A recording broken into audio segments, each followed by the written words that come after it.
Boa tarde, pessoal. Espero que todos estejam bem. Hoje vamos apresentar os exemplos de polifonia. Somos do grupo B e nosso grupo é composto por mim, Isabela, pela Gabriela e pela Roberta. Bom, a partir da perspectiva discursiva do estudioso Oswaldo Crô, polifonia é um fenômeno que possibilita ao locutor apresentar diferentes pontos de vista em um determinado enunciado. Ainda segundo ele, o autor de um enunciado, sujeito empírico, não se expressa diretamente, mas o faz por meio da figura de um locutor, sujeito discursivo, que apresenta diferentes vozes, diferentes pontos de vista, cuja origem são enunciadores.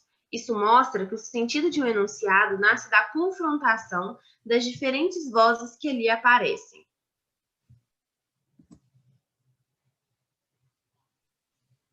Os três primeiros exemplos escolhidos são textos multivozeados e multissemióticos, um tipo de construção textual que advém da união simultânea da linguagem verbal e imagética.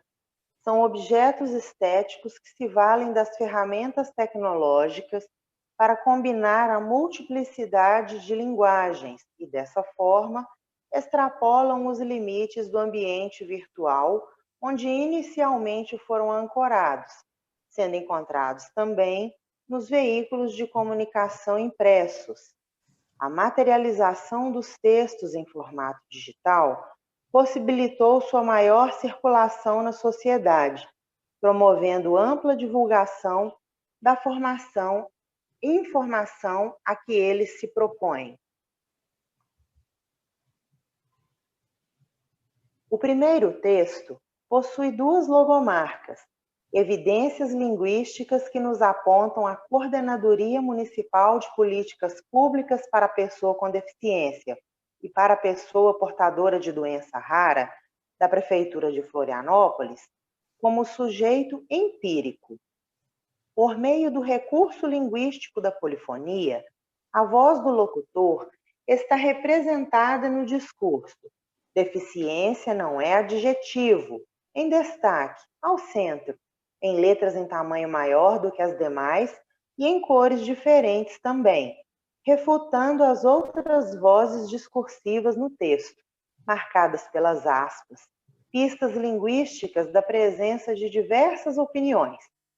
O pior cego é aquele que não quer ver, fica dando uma de João sem braço, ô seu retardado, tu tá surdo? Em terra de cego, quem tem olho é rei.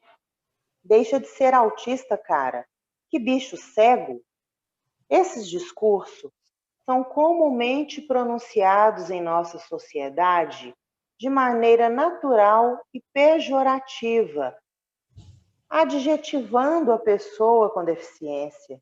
Além de promover o diálogo polifônico entre as diferentes vozes discursivas, essa estratégia linguística também possibilita ao locutor conscientizar e desmistificar o preconceito, o capacitismo, enraizado na nossa cultura. O capacitismo é a discriminação e o preconceito contra a pessoa com deficiência, uma construção histórico-social embasada na subestimação da capacidade produtiva do indivíduo, aliada à ideia de invalidez.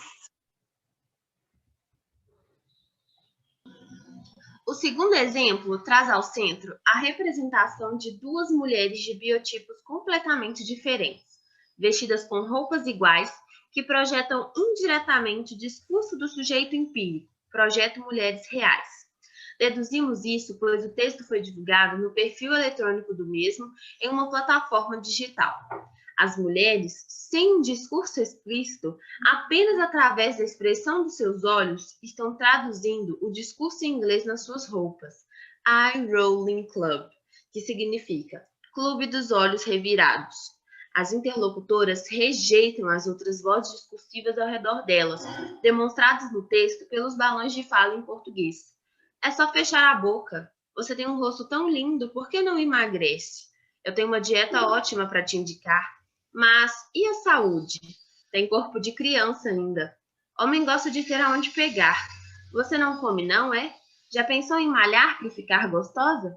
São comentários de cunho pejorativo, enunciados em nosso contexto histórico-social, algumas vezes sem a intenção valorativa. Discursos sociais naturalizados ao longo da história que, na verdade, caracterizam nossa dificuldade em lidar com a diversidade e a nossa necessidade de padronizar as pessoas. O texto vale-se da linguagem não verbal e verbal em dois idiomas diferentes, que dialogam entre si e nos possibilitam compreender a situação comunicativa presente na materialidade discursiva polifônica. Neste terceiro exemplo, temos uma campanha publicitária tratando do Setembro Amarelo, mês dedicado à prevenção do suicídio, produzido por Bruna Fernandes e divulgado pelo site Inspirarte no ano de 2017.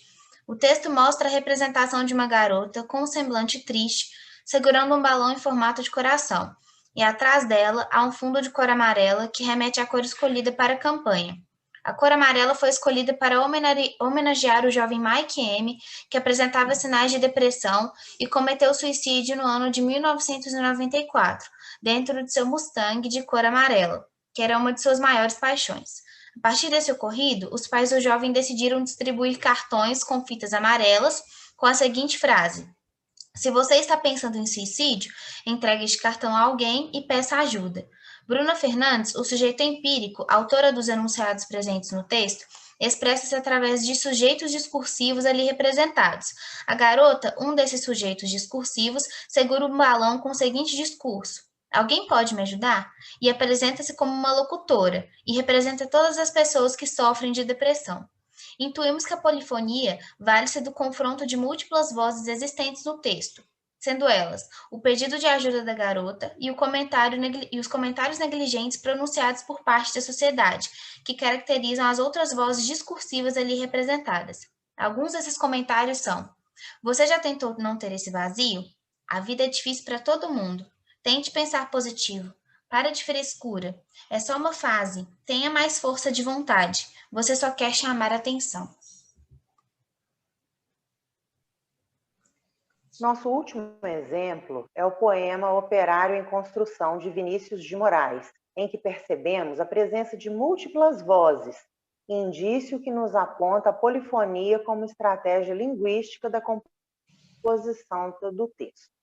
Dentre elas temos a voz do discurso religioso, projetada pelo excerto bíblico que antecede a primeira estrofe, a do narrador, sujeito empírico, contando sobre o contexto em que se passa a narrativa poética e sobre as demais personagens, a do operário em construção, representando o locutor, a do patrão e demais operários, representando os sujeitos discursivos.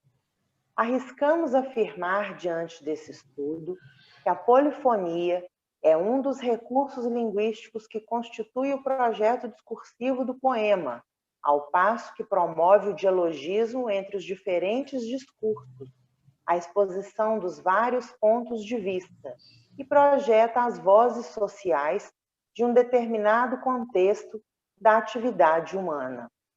O poema é composto por 17 estrofes, então recortamos apenas algumas em que as vozes estão evidenciadas, especificamente da 7ª à 11ª, por nos darem pistas de que são manifestações de diferentes pontos de vista e que eles se contrapõem na narrativa.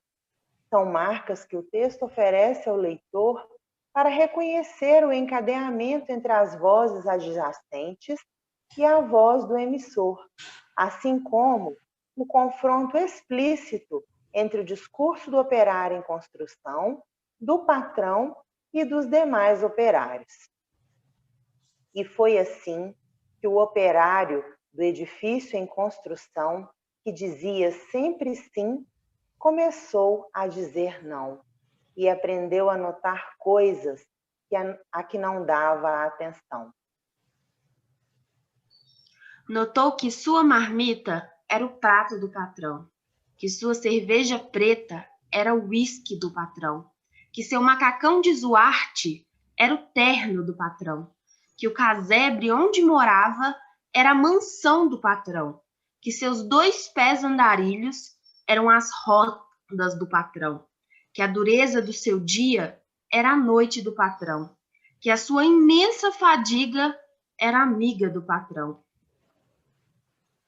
E o operário disse não, e o operário fez-se forte na sua resolução.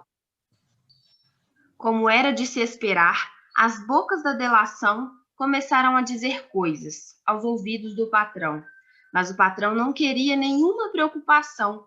Convençam-no do contrário, disse ele sobre o operário, e ao dizer isso sorria.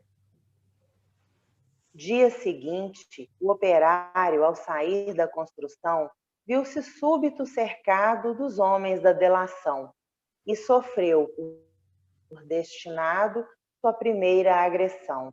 Teve seu rosto cuspido, teve seu braço quebrado, mas quando foi perguntado, o operário disse não.